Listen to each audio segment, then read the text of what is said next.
Hello students, स्वागत करते हैं रुआ के आपन चैनल उत्कर्ष कोचिंग सेंटर भवानीपुर में। जैसे कि रुआ पता बा कि क्लास 10th में हमनी के भोजपुरी पढ़े के बा। अब भोजपुरी में दूगो किताब पढ़े के बा, जौना के पहिलका के नाम पान फूल बा, दूसरका के बगीचा बा। तो आज हमनी पान फूल पढ़े के कोशिश कर लिया अध्याय 1 से। अध्याय 1 जौन की पद सुन बा ओरा के संत शिव नारायण जी लिखले बानी।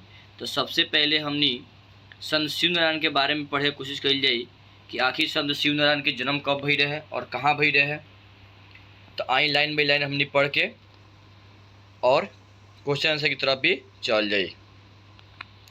सबसे ऊपर हुआ दिख रहा बा कि अध्याय 1 लिखल बा और संत शिव नारायण लिखल बा। कहता कि भक्ति साहित्य के इतिहास में संत शिव नारायण के बड़ा महत्वपूर्ण स्थान बा। यहाँ के रचना में ब्रह्म जीव आ माया के चिंतन प्रस्तुत कल गई बा। उत्तर प्रदेश के गाजीपुर जिला अंतर्गत चंदावर नामक गांव में नरौनी बागराम के घरी सन 1773 में यहाँ के जन्म भई रहे। यानी कि ऑब्जेक्टिव में क्वेश्चन ही पूछल गई बा। आप पूछेला भी कि संत शिव नारायण जौरनी वहाँ के जन्म कहाँ भई रहे, कौन जिला में भई रहे। तो अगर पूछी कि वहाँ के जन्म कौना जिला में भई रहे तो गाजीपुर जिला में भई रहे। कौन राज्य में भई रहे तो उत्तर प्रदेश राज्य में भई रहे। केकरा घरे भई रहे तो नौरानी बाघाराम के घरे भई रहे।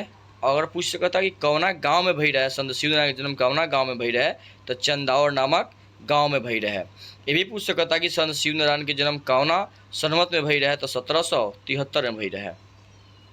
आगे कहता कि शिव नारायण जी के बचपन से सामाजिक विषमता और धार्मिक विकृति के प्रति आक्रोश भीतर भरल रहे। यहाँ के भीतर ब्रह्मा दर्शन के उलगट लालसा रहे। वह ओ घड़ी चर्चित संत दुखहरण जी से यहाँ के दीक्षा लेनी आ साधना के बल पर ब्रह्म जीव आ माया के विवेचना कैनी।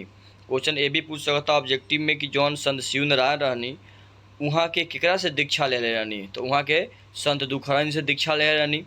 फिर कहता आगे कि यहाँ के पावन में भक्ति या बैराग दोनों के समय विवेचना करी गई बा। यहाँ के कबीर दास पलटू दास संतन से प्रभावित रही। क्वेश्चन ये भी पूछल गई बा कि संत शिव नारायण केकरा से प्रभावित रहनी तो कबीर दास आ पलटू दास से प्रभावित रहनी।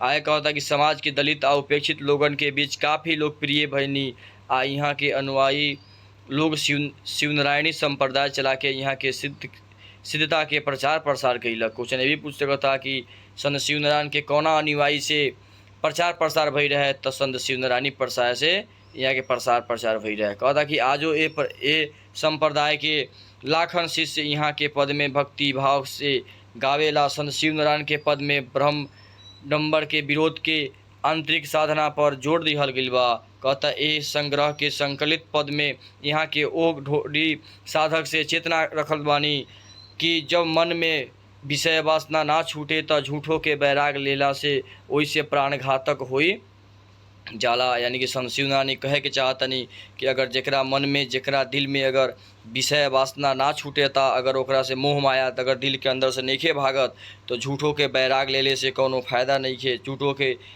दाढ़ी बढ़ैला से, झूठों के बाल बढ़ैला से, झूठों के चिमटा लेके घूमना से कोनो फायदा नइखे।